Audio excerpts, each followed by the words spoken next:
albeit discreet, Jewish presence.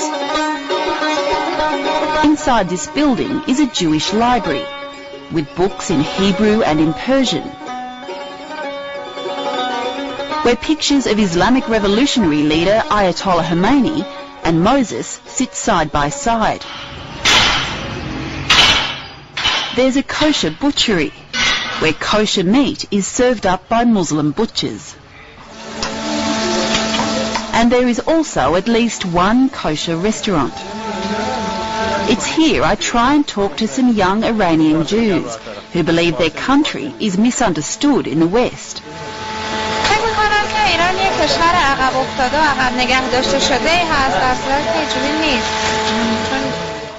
But before we get too far, our interview is stopped by a member of the Jewish community.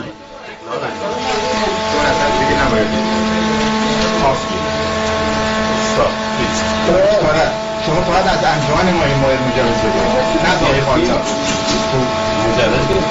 از انجمن ما برای کلیسا فقط آره حالا خواهش میکنم باشه ما مشکل داریم.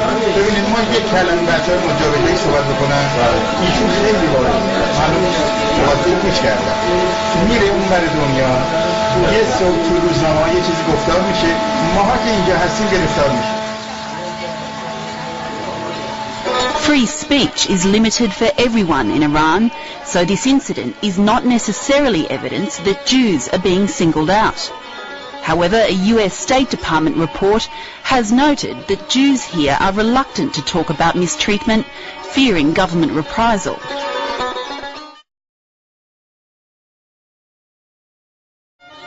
Moses Baba, a well-known Tehran identity and antique dealer, is a good example of the fact that Iranian Jews enjoy a degree of freedom that would surprise many in the West.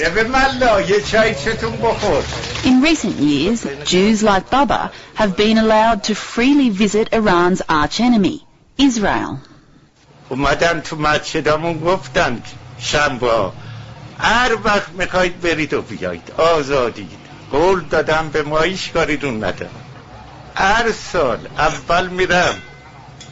اول میرم ترکیه، از ترکیه اسرائیل، بعدش میرم امریکا، بعدش دوباره میام ترکیه، میام ایران.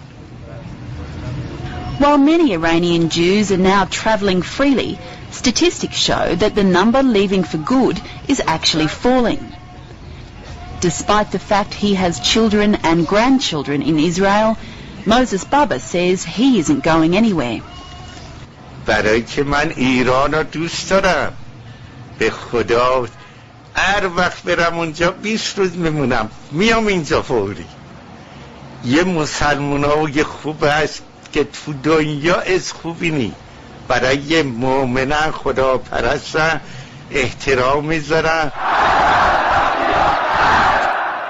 Amazingly, it was the Islamic Revolution's leader, Ayatollah Khomeini, who paved the way for the protection of Jews in the Islamic State.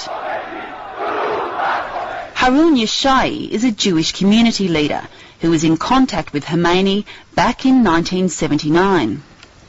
و نظر قطعی و روشن امام در این بود که سیونیسم یک جریان سیاسی است و البته ایشون در مقابل این جریان سیونیستی هستند و یهودیت یک دین مورد احترام ایشونه و یهودیان ایران هم که ایشون در نطق خودشون هم گفتن یهودیان ایران شهروندان ایرانی هستند و حقوق شهروندانشون مثل هر هموطن دیگری برای محفوظ خواهد بود.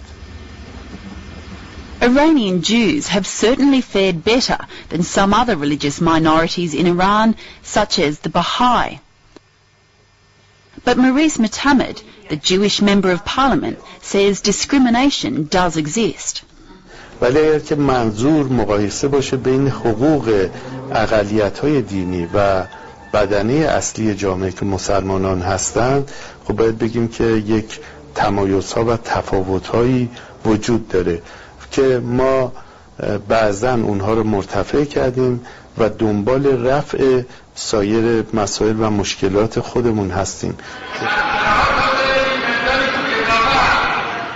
These problems include a law that says if one member of a Jewish family converts to Islam, then they will inherit over the other members. There's also discrimination in the workplace. Jews can't take sensitive positions in the armed forces or intelligence and have problems rising to higher levels of management in some government departments. Down the road from the synagogue, a mural celebrates armed attacks on Israel. Does it trouble you that the Iranian government, at the very least, verbally support groups that attack and kill Jewish civilians in Israel? بهشون میفرمایید که من همیشه به عنوان نماینده جامعه کلیمیان در مجلس همیشه از این خشونت‌ها و به زمین ریخته شدن خون انسان‌های بیگناه از هر دو طرف، چه از طرف فلسطینی‌ها و چه از طرف یهودی‌ها. For Muhammad or any other Iranian Jew, supporting Israel is absolutely out of the question.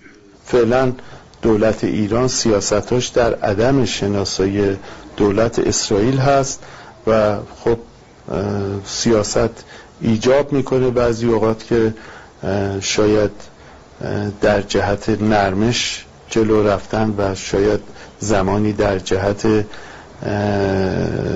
یک مقداری خشن شدن اوضاع، ولی بر صورت ما به عنوان قسمتی از ملت ایران هستیم و تابع نظرات دولت ایران.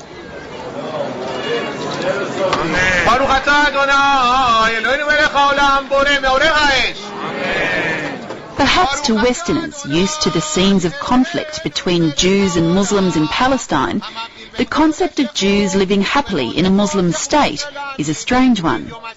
But here in Iran, it doesn't appear unusual.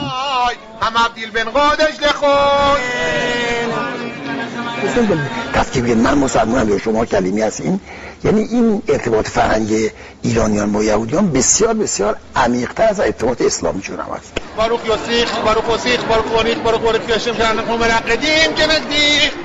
ببینید نقطه توافق یهودیت، حالا باز به معنی جدائیسم، با اسلام بسیار نزدیکتر است با سایر ادیان. فقه یهود یعنی فقه که میدونید که بله، فقه یهود در چیز کامل با فقه اسلامه.